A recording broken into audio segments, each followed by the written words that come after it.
Hello everyone. So today we are talk about span of control. What is span of control in management? So that is the term of span of control refers to the number of subordinates that a manager or supervisor can directly oversee and manage effectively within an organization. It is a crucial aspect of an organizational design and management, impacting how communication, supervision, and delegation of tasks are carried out. So that is what is the span of control. Span of control means how many subordinates are managed by their supervisors. मतलब एक organization में कितने subordinates को एक manager या उसका supervisor कैसे उनको सुपरवाइज कर रहा है, कैसे कंट्रोल कर रहा है, कैसे डायरेक्शन दे रहा है. So that is come in span of control. So, span of control, also known as span of management, is direct reports that a manager can effectively supervise and manage. It determines the width of organization structure, influencing the level of hierarchy, managerial workload, and overall efficiency. That is focused on एक manager के समय में कितने लोगों को supervise कर सकते हैं. That is span of control. And एक मैनेजर का काम होता है कैसे वो इफेक्टिवली और एफिशिएंटली अपने जो सब ऑर्डिनेट्स है, जो भी ऑर्गेनाइजेशन में एम्प्लॉयज काम कर रहे हैं, उनको कैसे करेगा, सुपरवाइज करेगा, कैसे लीड करेगा, कैसे पूरा जो ऑर्गेनाइजेशन है वो मैनेज करेगा, पूरे लेवल को कैसे मैनेज करना है. And it determines the width of organisation structure. It means the structure level of the organisation. जो भी लेवल्स होंगे, नंबर्स ऑफ डिपार्टमेंट में क्या है, डिवाइडेशन होता है.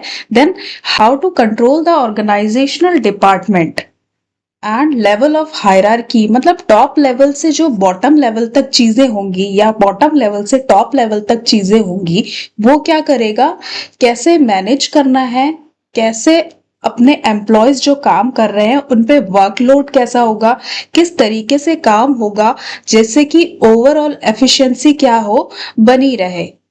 So that all about come in span of control. And some other points of this topic.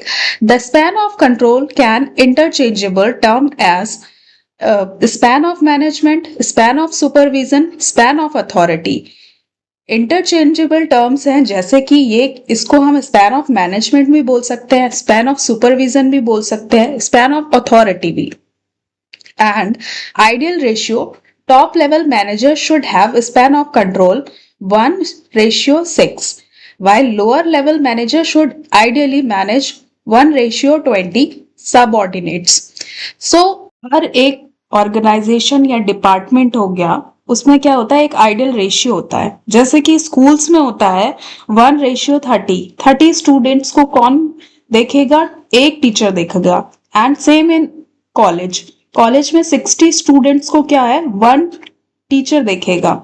And then same as an an organisation. जैसे कि एक ऑर्गेनाइजेशन क्या है, अगर टॉप लेवल मैनेजर है तो वो क्या करेगा, उसके एक मैनेजर पे 6 सबऑर्डिनेट्स होंगे तो उनको क्या करेगा, सुपरवाइज करेगा. Then lower level of managers should ideally manage that 20 subordinate. एक मैनेजर पे क्या होगा, 20 उसके सबऑर्डिनेट्स होंगे, उनको वो क्या करेगा, ऑथराइज करेगा. So that is the ideal ratio in an organization. And practical consideration, the actual span of control varies based on factors such as the nature of work, supervisor and subordinate abilities, and organizational structure. It means जो span of control है वो कैसे effectively चलेगा, जैसे कि nature of work, workload कैसा है, supervisor, how to supervise their subordinates, and ability of subordinates, जो भी उनकी abilities है, जो भी उनकी qualities है, उनके according उनको काम दिया जा रहा है कि नहीं.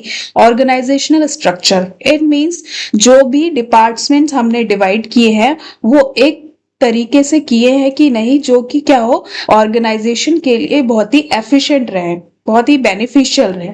So that is the span of control. So I hope आपको ये वीडियो इंफॉर्मेटिव लगी हो. Thank you.